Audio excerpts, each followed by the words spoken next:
Hello and welcome to another Kuma's Kitchen, and today it's dessert, and I call this one Truly Lazy Apple Pie. In fact, the full name I call it is Truly Lazy Apple Pie with walnuts and Streusel topping. Well, there's a story behind that Truly Lazy. You see, I get Pinterest sometimes in my email inbox, and there were some pictures of some things, and one of them said, I swear it said just lazy apple pie. I think it said lazy apple cake, actually, because it turned out to be a cake. And I thought, well, what's the lazy one? You still had to make the batter, and you had a layer of batter, and then a layer of the apples, and a layer of batter. But I thought, wait a second, it gave me an idea. What if we could make a truly lazy apple pie where you don't have to make a crust? Well, that's what this is. This little experiment here worked out really good. The base is made with bread. And it's kind of like a French toast actually comes out at the bottom there because I make a little custard to go with it. And then the apples, and just to cook up the apples, make them nice and make it all good and creamy and juicy. And then I also added in some walnuts because that's just, well, I like walnuts in there. And then I decided, hey, how about for a top layer, we'll make a streusel. Well, that turned out pretty good. Now, if you get just a piece of the bottom layer, it is kind of like you're eating French toast. French toast, and you got a little bit of flavor from the apple ready to come down into that layer. So it's like, apple French toast, how delicious. And then you go up here, and you hit an apple. And then you hit streusel on top of that. Oh. Well, I'm just glad I strolled through Pinterest that day and got that idea. I believe the original was a Hungarian recipe. Well, sorry Hungarians, I've changed it on you. I've made it truly lazy apple pie. So let's go in the kitchen and make some right now.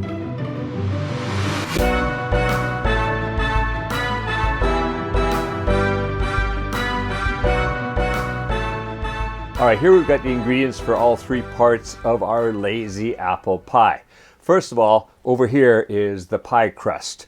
Now I've got 4 slices of white bread, nice thick cut. That's about just about 3/4 of an inch or 20 millimeters thick. And what we get here in Japan is this would be a 6-slice bread. You can get 5-slice, which is really thick, 6-slice, and 7-slice, which is thinner and will fit into a standard toaster type thing. So this is my 6-slice bread, 4 slices, and I've cut them so that they're going to fit like a jigsaw puzzle just perfectly inside my 9x9 cake pan. We'll go over that in a minute. All right, so that's the 4 slices of bread, a 3/4 of a cup of heavy cream, that's that 35% cream, a 1/4 cup of light brown sugar, or my unrefined cane sugar, 3 eggs, and 1 teaspoon of vanilla. Okay, that makes up the crust. Then let's go over the streusel, which goes on the very top. For the streusel, I've got 3/4 of a cup of oats, just straight crushed oats, rolled oats, I guess, not really crushed, rolled oats. 1/2 a cup of, again, the sugar, the light brown or unrefined cane sugar. And my tongue isn't working today. All right, a 1/4 cup of flour and a 1/4 cup of butter, which I've cut up into small pieces and then chilled again in the refrigerator. We have good and cold, so those are good and cold, and it's actually quite cold in here. In summer, you'd want to keep those to the last minute. All right, over here, this is all our filling itself. So for the filling across the front, I've got just a dash, a good generous dash of salt. So that's probably a little under, probably about 1/8 of a teaspoon of salt. I've got 1 teaspoon of cinnamon powder. I've got a 1/4 cup, 2 tablespoons. I've got 2 tablespoons of butter. I've got a 1/4 cup of molasses, a 1/4 cup of whiskey, a 1/4 cup of cornstarch, 3/4 of a cup of, the unrefined cane sugar, 1 cup back here of walnut pieces. I try to keep them small, some are a little bit bigger, And then 3 large apples which have been chopped up into smaller pieces. I don't want them too big because I want it's going to be cooking down a bit and give us a nice layer. All right, so that is our 3 different layers. The first thing we're going to do is get that bottom layer. I'm just going to move some of these things to one side, like the apples. They take up a lot of space, and the walnuts. Let's get them over here for right now. And just give me a little space here because I'm going to bring a bowl over here. And we're going to crack the eggs in here.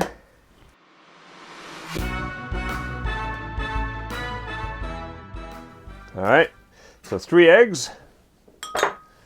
And let's just add the sugar to it right now. And the vanilla. And then I'm going to whisk up the eggs before adding in the cream. Kind of like making a French toast, really.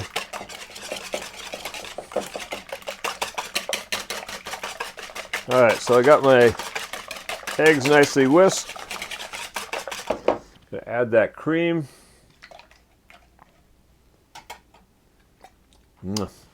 Very nice. All right, so get that all together. Now, what we're gonna do, I've taken this 9x9 cake pan and I've generously buttered it. You can see the streaks of butter on there. Then, put these guys in here, kind of like putting a jigsaw puzzle together. Just get those in there, that piece in there, that piece goes there. So just, look at that, they just fit in there. So it's just a little bit of space in between, a little bit of a spot right there, but that's okay. All right, and then all I gotta do is pour this over top. My kind of like a custard over top here. And I'm gonna let that soak in just like I would when I'm making French toast. All right, that's gonna be good. Okay, so what we're gonna do now is just put that off to one side and let that soak. So I want to soak into the bread while we're gonna get the filling going, the apple filling. So for the apple filling, first thing I'll do, throw the butter into our pot over here, and gonna bring that up. So start melting that butter. Hello. There we go. Gas doesn't always take. All right, so I'm gonna start melting that butter, and then we get some of these ingredients in here. So, just this. Got our apples going in there. The walnuts are going to go in a little later. I'll throw them in at the end. Same with goes for the whiskey and the cornstarch. That's going to make our thickening. Now, if you don't want to use whiskey for some reason, you know, you can try different things too, like rum, of course.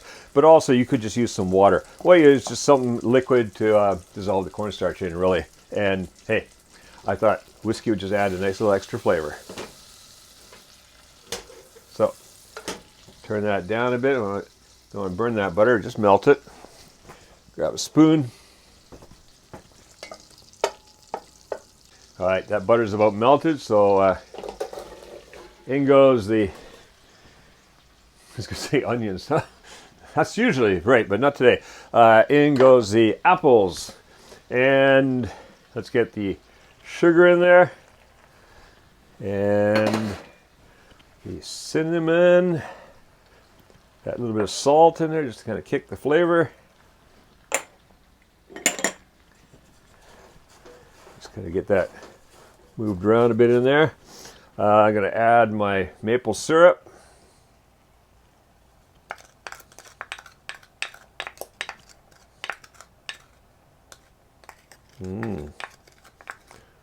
Well, any maple syrup that remains in there will be for licking later. Delicious. All right. So, what I'm going to do now is going to put a lid on here for a little bit. Keep that on a pretty low heat. I'm going to bring it up a little bit, and in a minute or two, I'm going to start stirring it.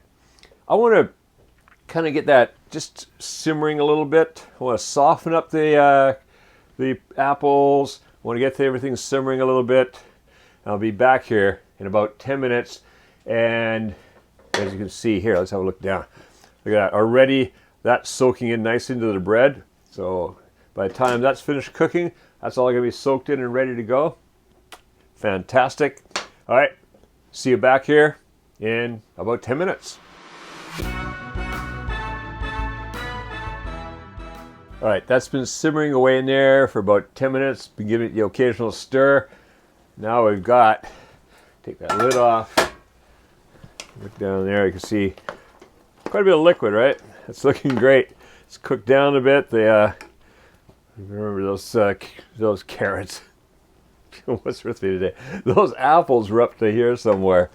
All right, so what I do now is I want to make a mixture with the whiskey and the cornstarch. I got to slowly dissolve that, otherwise you just get lumps. You kind of work into a bit of a paste, add a bit more. Oops, I got a little heavy on that one, didn't I? All right. Once you dissolve all this, we're going to get it into there. All right, get the rest of that whiskey in there. That's smelling nice. Some nice Jameson whiskey.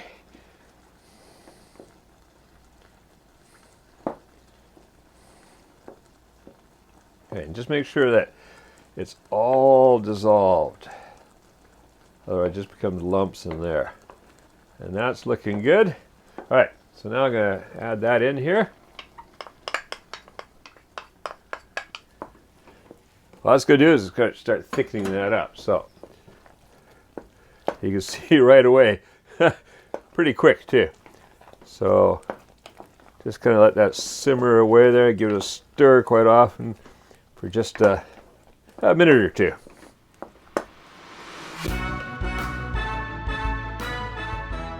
All right, that's been about a minute or so, and look at this. It's thickening up quite nicely. So what I'm going to do now, turn that off, let that sit there for a minute. We're going to make the Streusel topping now. So first thing I want to do, oh wait, don't forget to mix the walnuts in here. Yeah, so now that's thickened up. Let's get the walnuts in there, and then we're going to make the Streusel topping. Oh yes, those walnuts sitting there for a couple minutes. All right, first thing I want to do, the oats. Get the oats in here. These guys out of the way. And I just want to chop up those oats a little bit. Actually, I could throw the sugar in with it too. It wouldn't make any difference. Just want to chop the oats up, and let's throw the flour in too. That way we can do it all at once, right? Chop it and mix it. All right. Not too much, just a little bit. That's good enough. Now, because we want a little bit of texture there, right? So we don't want to make a fine meal out of the oats. We just want to chop them up a little bit. Now I've added the butter in, and we want to pulse.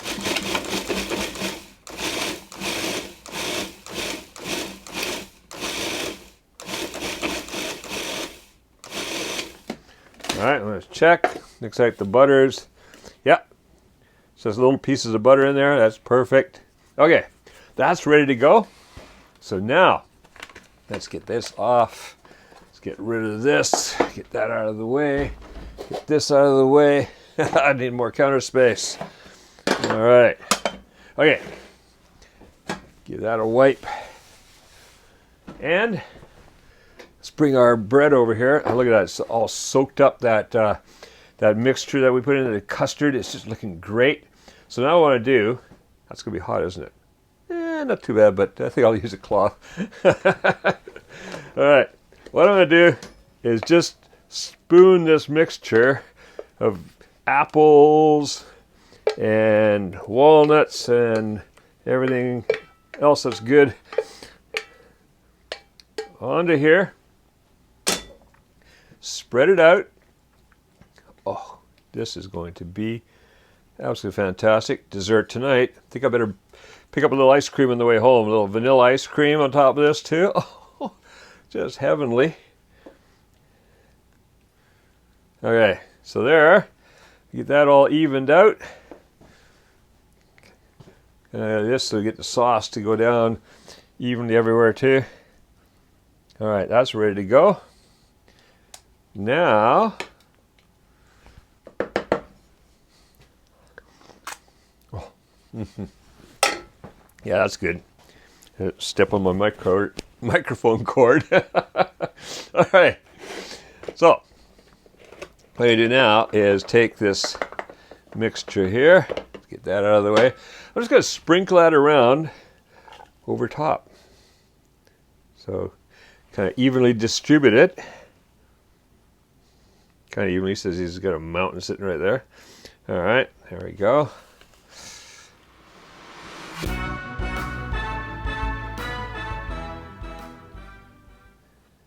All right, so that looks pretty good all across there. All right, so we got the Streusel all spread across there. There we go. That's going to go to the oven over there at 400 degrees Fahrenheit or 200 degrees Celsius for about 45 minutes. Mwah. Then it's ready for dessert. All right, that's been 40 minutes in the oven. A little overflow there. But, well, that tastes good. So, something I forgot to mention, and I forgot to do myself this time, is it's always a good idea to have a baking sheet underneath to catch the overflow. Could be a little cleanup in the oven. Oops. All right, well, that's looking good. I'm going to let that cool. That cannot be served yet. It's way too hot, and it's not going to come out of there nicely. But in a little while, that can be sliced and served up like a pie. All right, if you like this truly lazy apple pie, if you like this recipe, stick around and check out the channel because there's a lot more interesting recipes.